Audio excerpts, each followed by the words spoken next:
Taking a look today at my recent read of Exit Strategy, the fourth title in Martha Wells' Murderbot Diaries.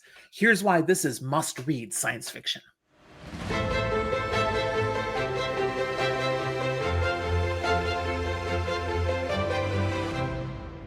Welcome to Fantasy for the Ages, the show where a father and son talk about fantasy, science fiction, horror, and other nerdy things we enjoy.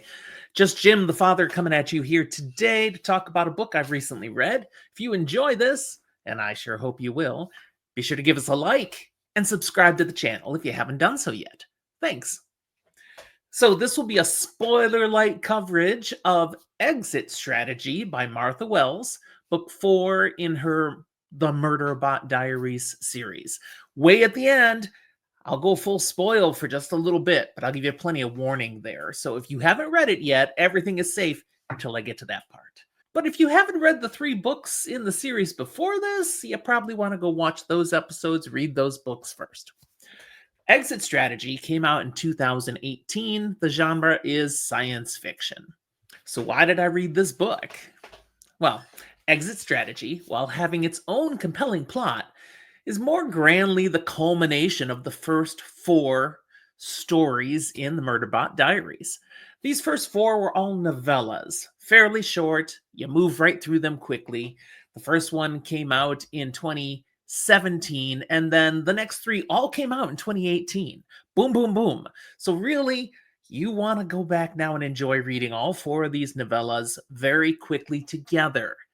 They each have their own story, but they're really telling one bigger story, this journey of discovery and exploration for our titular character, Murderbot, but also this big mystery and event and action that's happening through these 4 books. They're all clearly tied together. They're linked. Now, I've completely fallen for the journey of this primary character, Murderbot, and I wanted to see in this book, how were the numerous lingering plot points going to resolve?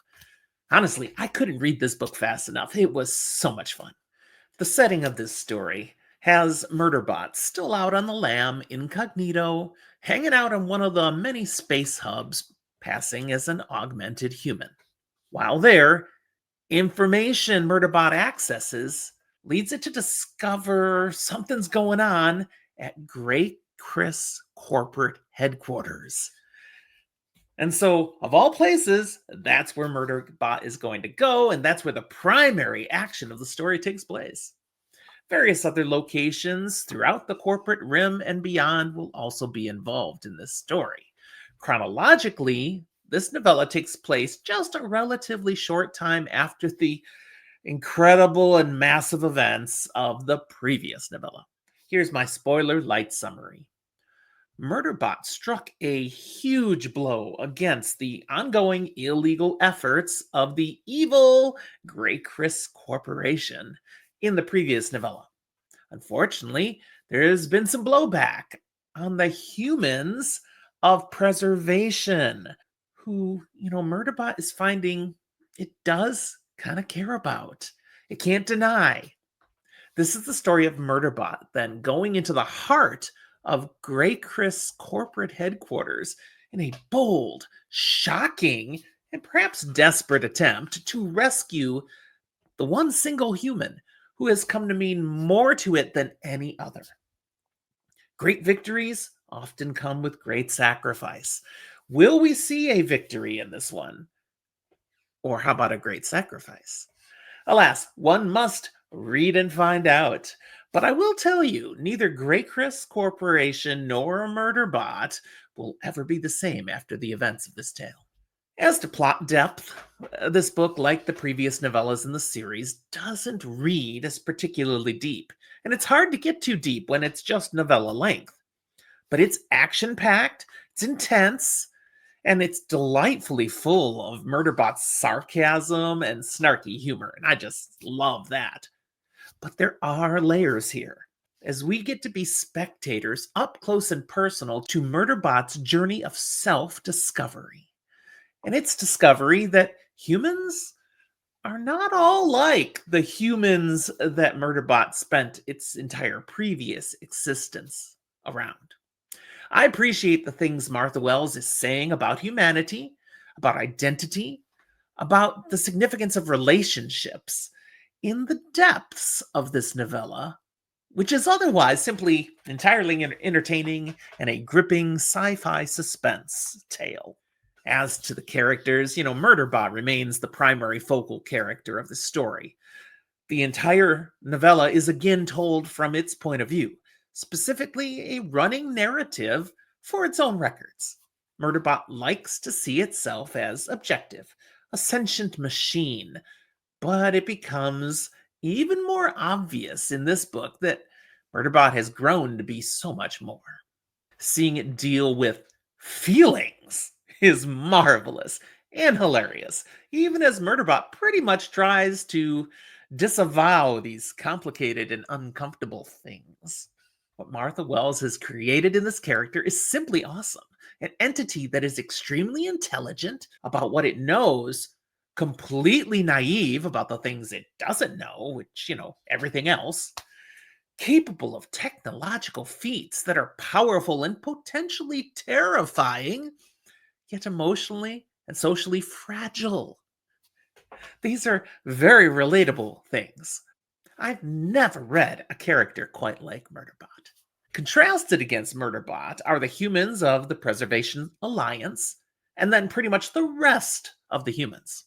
The Preservation folks, they see Murderbot quite differently than the corporate types, and we get to see the power that belief in someone can have, even power over a self-aware construct.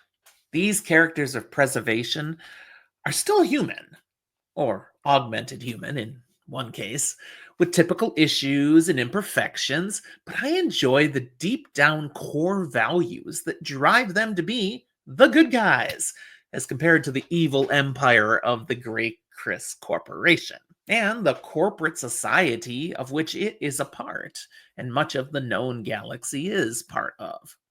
For favorite characters, obviously Murderbot, but also Dr. Mensa. I really enjoy her approach to things, including her interactions with Murderbot. I also really enjoyed in this story the diverse perspectives and interactions of Pinlee, Rathi, and Gurathan, more Preservation Alliance people and part of Mensa's inner circle who have an elevated role in exit strategy. They each view and interact with Murderbot very differently from each other, and it makes the story more enjoyable. Also, I believe, more realistic. Martha Wells' writing style, highly approachable. The way she writes science fiction is fantastic for a reader. She doesn't get caught up in the nitty-gritty of the sci-fi, even though I sense there is plenty of hard science underpinning the fantastical events she is writing. It gives it a sense of realism. But her focus is not on the science. It's on character interactions and the big action moments that the plot builds up to. And she really shines in how she writes these moments. Also, it's fascinating and quite pleasant to read how Wells jumps back and forth seamlessly between dialogue and events that are occurring, and then the inner monologue of Murderbot. It's kind of like she can freeze time for a little bit because Murderbot, AI, thoughts go really fast. So we're just going to step out of things sometimes to get the snarky commentary and then pick up right where we left off. And you never get lost the way she writes this. As for themes and messages in this story, some of these are carrying through from the previous three novellas, and that makes sense since they tell one greater story arc. We've got free will versus control as a theme. Murderbot is learning that having free will means you are responsible for the choices you make.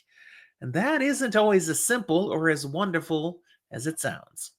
Also, corporate corruption is again a theme. The Great Chris Corporation, this evil empire in exit strategy in all four of these first novellas, really typifies how bad corporate focus, corporate greed can be. And keep in mind, plenty of the structure of society in the corporate rim is built on the same kind of focus as we're seeing magnified in Grey Chris. seeking profit above all else, and at the expense of whoever gets in the way or whoever you can exploit. Wells is writing about the worst of humanity in these circumstances, and it's a definite warning and admonishment against corporate greed. Another theme of the story is identity and humanity. We continue to see this explored through Murderbot's growth journey. Final theme I'll emphasize is loyalty and family. This particular novella is driven by Murderbot's need to protect a particular group of humans. Why? Why does it care? That's part of what it seeks to figure out. It realizes it cares. It doesn't know why it should. We're along for the ride as it comes to grips with what's going on. For warnings in this book, it's similar to the previous novellas in the series. There's violence and injuries, though they're not particularly graphic here. Corporate exploitation is on full display. There's kidnapping and hostage situations. So, these are things to be aware of. If that's not what you like in books, you're going to want to stay away. And there is definitely an emphasis on anxiety and the mental trauma that comes from going through stuff. Might not be your thing if that's something that you're sensitive to as well. But again, I think Martha Wells really handles all of this beautifully. My rating and recommendation is 5 stars. Again, of course. And read it. Undeniably read this book. Read this series. All right, I'm going to jump into just a little bit of full spoil commentary. So if you've not read the book, this is where you want to jump out. Don't forget to like and subscribe and leave any thoughts you have down in the comment box. Thanks for joining us. The Spoiler Room. So I've really enjoyed seeing Murderbot discover its found family. Dr. Mensa and this whole other group that have been with Mensa are now someone that Murderbot is, becoming part of. We saw at the end of the first novella, Murderbot uses its supposed freedom granted by Dr. Mensa to leave, to get out, to take off from preservation for parts unknown. Yet deep down, Mensa and the others, the way they had treated and respected Murderbot, even cared for it, never really left. That impact has lingered and influenced Murderbot's growth all along. And this story brings Murderbot back home. Full circle, discovering that home isn't a place.